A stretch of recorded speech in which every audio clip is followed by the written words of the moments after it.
રાજાનું જેમ તેમ બોલવા માંડ્યા અને તેમની જટા ખોલી અને એ જટાની અંદરથી એક કૃત્યા નામની સ્ત્રી ઉત્પન્ન થઈ અને તે કૃત્યાને કહ્યું કે આપ આ રાજાને મૃત્યુદંડ આપો. અને જેવી કૃત્યા ત્યાં અંબરીશ રાજાની પાસે મારવા જાય છે અને તરત જ ભગવાનનું સુદર્શન ચક્ર તે કૃત્યાની સામે આવી અને કૃત્યાને પૂરી કરી દે છે, કૃત્યાને મૃત્યુદંડ આપે છે. કારણ કે ભગવાન ક્યારેય પોતાના ભક્તનું અહિત નથી થવા દેતા અને આના કારણે સુદર્શન ચક્ર ભગવાને અંબરીશ રાજાને અર્પણ કર્યું છે. આ બાજુ પછી સુદર્શન ચક્ર કૃત્યાનો નાશ કરી અને તે દુર્વાસા મુનિની પાછળ જાય છે. દુર્વાસા મુનિ સ્વર્ગમાં જાય, કોઈ લોકમાં તેમને કોઈ રસ્તો ના મળ્યો, એકદમ હાફળા ફાફડા થઈ ગયા. બ્રહ્માજીની પાસે ગયા. બ્રહ્માજી કહે હું આનો કોઈ રસ્તો ના બતાવું. મહાદેવજી પાસે ગયા. મહાદેવજી કહે મારી પાસે પણ કોઈ રસ્તો નથી. હવે આ જેનું ચક્ર છે આપ તેમની પાસે જાઓ. અને ત્યારે તે ભગવાન નારાયણની પાસે જાય છે અને ભગવાન નારાયણની પાસે જઈ અને પ્રાર્થના કરે છે. દુર્વાસા મુનિ કહે કે મને આપના આ સુદર્શન ચક્ર મારી પાછળ પડ્યું છે, એમાંથી મને મુક્ત કરો. અને ત્યારે ભગવાન નારાયણ ખૂબ જ સુંદર જવાબ આપે છે. ભગવાન નારાયણ કહે કે હે દુર્વાસા મુનિ, આપ ઉપાસક છો, આપ તપસ્વી છો, આ બધી વાત સાચી, પણ હું મારા જે ભક્ત છે હું પોતે પણ તેમનો ભક્ત છું. મારા ભક્તની ઉપર કોઈ આપત્તિ આવે તે તો હું પણ સહન ના કરું. અને ત્યારે ભગવાન નારાયણ દુર્વાસા મુનિને કહે અહમ ભક્ત પરાધીનો યસ્વતંત્ર દિવદ્વિજ સાધુભિર્ગ્રસ્ત હૃદયો ભક્તૈ ભક્તજના પ્રિય ભક્તૈ ભક્તજનૈ પ્રિય. ભગવાન નારાયણ કહે કે હું તો મારા ભક્તનો પણ ભક્ત છું, માટે જો આપે તેમનો અપરાધ કર્યો છે તો હું માફી ન આપી શકું. આપ મારા ભક્તની પાસે જાઓ અને આપ તેમની માફી તમે માંગો. અને ત્યારે દુર્વાસા મુનિ રાજા અંબરીશની પાસે જાય છે, તેમની રજા લઈ તેમની ક્ષમા માંગે છે કે હે મહારાજ મારા અપરાધની ક્ષમા કરો. ત્યારે રાજા એ ખૂબ જ એ ભગવાનના ભક્ત હતા. તે કહે આપ મારી પાસે માફી માંગો છો, હું પાપમાં પડીશ. ત્યારે અંબરીશ રાજા તેમની ક્ષમા માંગે છે અને આ પ્રમાણે અંબરીશ રાજા ત્યારબાદ ભોજન ગ્રહણ કરે છે. આ 1 વર્ષનો સમયગાળો વીત્યો. ત્યાં સુધી તે માત્ર જલપાન ઉપર રહ્યા. આ અંબરીશ રાજા ભગવાનના જે પરમ ભક્ત હતા તેમનું ચરિત્ર સુખદેવજી મહારાજે બતાવ્યું.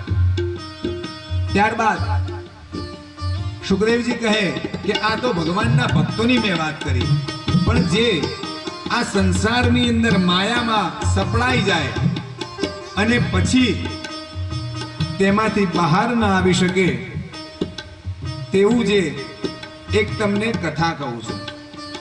પૂર્વે સૌભરી નામના ઋષિ હતા.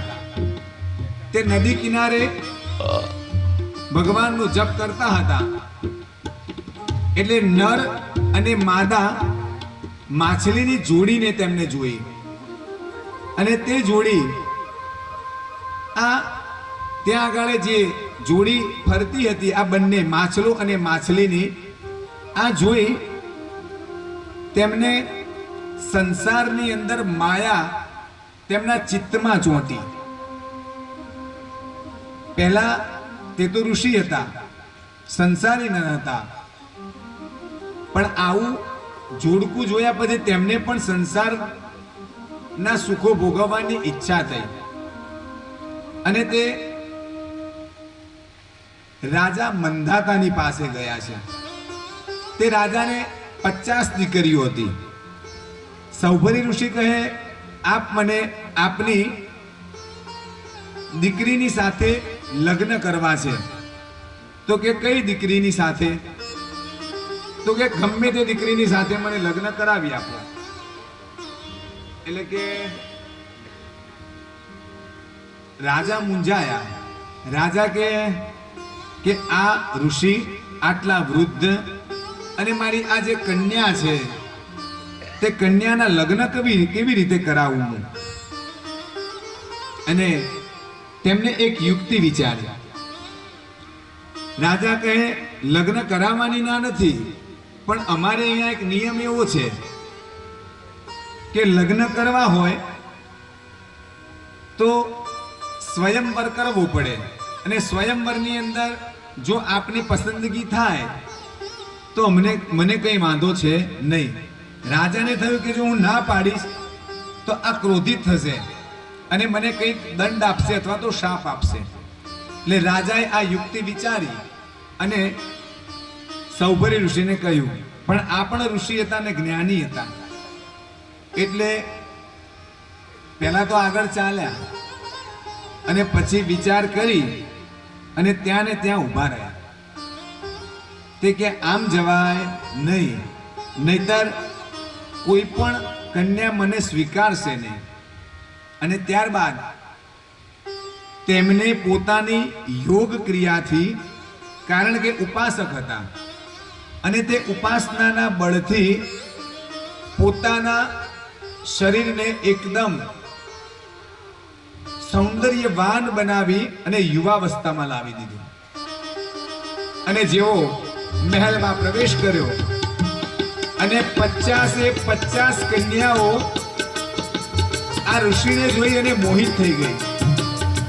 ઋષિને જોઈ અને જેવા મોહિત થયા, બધી કન્યાઓ અંદર ઝઘડવા લાગી. એક કે ભાઈ મોટી હું છું તો પહેલા લગ્ન મારા થવા જોઈએ. બીજી કે બેન તું મોટી છે તો મને નાનીને પહેલા લગ્ન કરવા દે. ત્રીજી કે તમારા કરતા મારી જોડી જામે છે. આમ કરતા 50 અંદર લડવા લાગી. સૌભરી ઋષિ કે ઉભા રહો, શાંતિ રાખો. સૌભરી ઋષિએ એ 50 કન્યાઓની સાથે લગ્ન કર્યા એક સાથે, અને પોતાની યોગ માયાથી અને ઉપાસનાના બળથી તે એક મહેલ ઊભો કરે છે. અને તે મહેલની અંદર દરેક પ્રકારની સુખ સાહેબીની વસ્તુઓ મૂકતા હોય છે.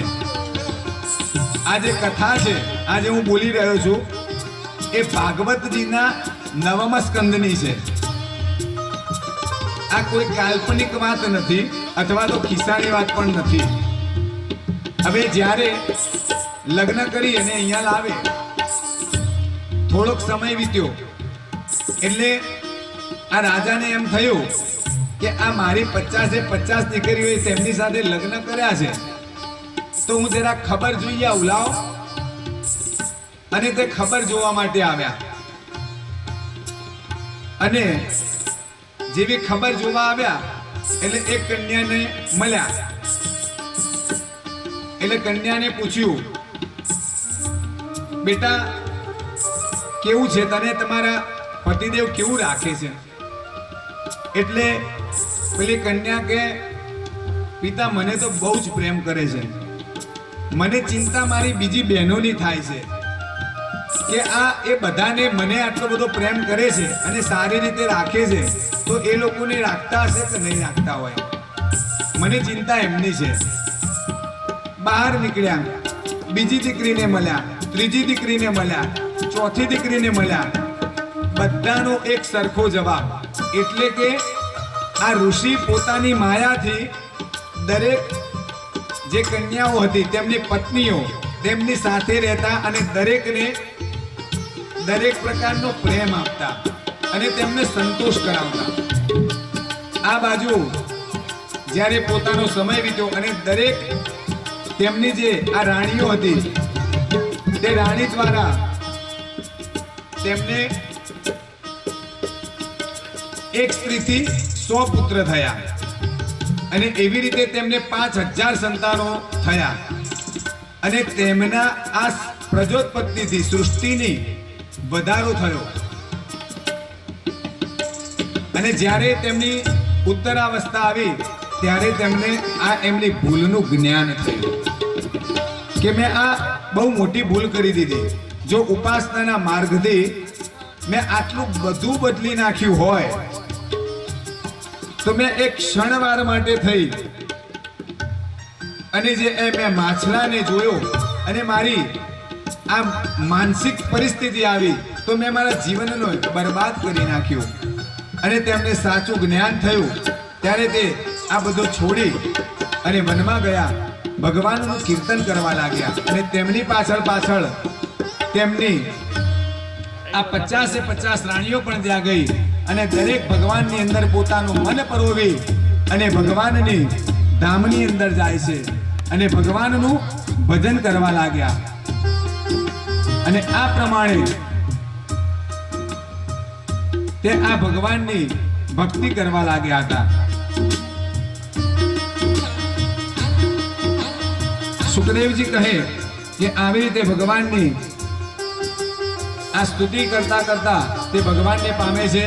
2 મિનિટ માટે ભગવાનનું હરિસ્મરણ કરી અને ભગવાન સૂર્યવંશની કથા આગળ ચલાવીશું. અહીંયા ભગવાન શ્રી રામચંદ્ર અને ભગવાન કૃષ્ણનો જન્મ થશે તો અહીંયા ભગવાન રામચંદ્રના જન્મની કથા માટે આરંભ કરીશું.